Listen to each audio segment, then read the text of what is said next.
I'm Adrienne. I'm going to talk to you today about Young Living essential oils and dogs. I'm going to have to look at my notes, just a forewarning. I have a bunch of little things to tell you, and I know that I'm going to forget something if I don't kind of keep check on what I'm saying here. So, starting off, smelly dog spray. It's my absolute favorite thing to make. You take 8 ounces of water, 10 drops of purification, a couple pinches of salt to help distribute the oil through the water. You mix that up, obviously, put it in a spray bottle and spray it all over the dogs, all over your furniture, your car, just anywhere that you've had your animal and you feel like you smell or smell like the dog.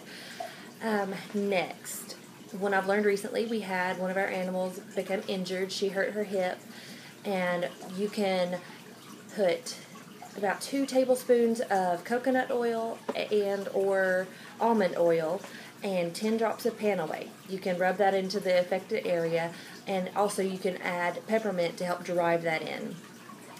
Another thing that I've used for one of my other dogs who has really dry skin and allergies, I mix up about the same, probably 2 tablespoons of coconut oil, and I melt it, and about 10 drops of lavender. You put that on the affected area, and it heals it right up, and that helps also with cuts and scratches, or like when they scratch themselves raw.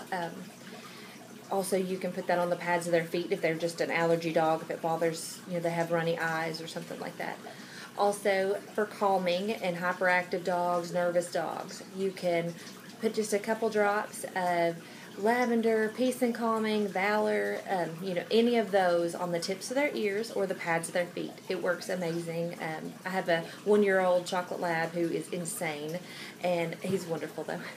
But he calms right down. I use lavender with him a lot and peace and calming. For a more nervous dog, I would suggest maybe Valor, because that helps to inspire courage, and just it's a great oil. Another thing that I use is rosemary and Mel A. I make my own dog shampoo. I can try to quickly give you that recipe if you'd like. It is, again, sorry with the notes, 1 cup of oatmeal, 1 cup of baking soda, 20 drops of lavender or tea tree, which is Mel A. You can also do a few drops of rosemary. Before I knew about Young Living, I just used a sprig of rosemary, and I would boil it in my water. Now I have the oil, it's so much easier. A tablespoon of honey, about 1.5 cups of water. You can add more if you have a long-haired dog. Mine are short hair, I don't have to worry about it. And then 3 tablespoons of the Castile soap. Whenever you boil the water, after you boil it, you put the oatmeal in.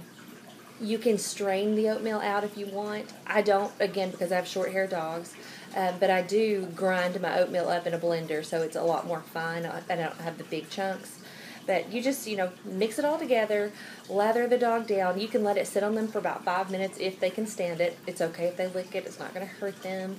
And then just spray it off, and I'm serious, your dogs are so soft after this. It's crazy. They're like velvet. Absolutely love that recipe. Another thing is you can use, oh goodness, I just learned this the other day. I hadn't tried this yet. It's a flea collar. You take half a teaspoon of rubbing alcohol, 1 drop of each of these, cedarwood, lavender, citronella, and thyme. Also, 4 garlic capsules.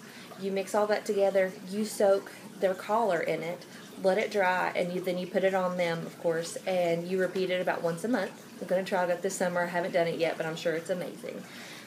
Okay, well, I think that's all I have for you today. Thank you.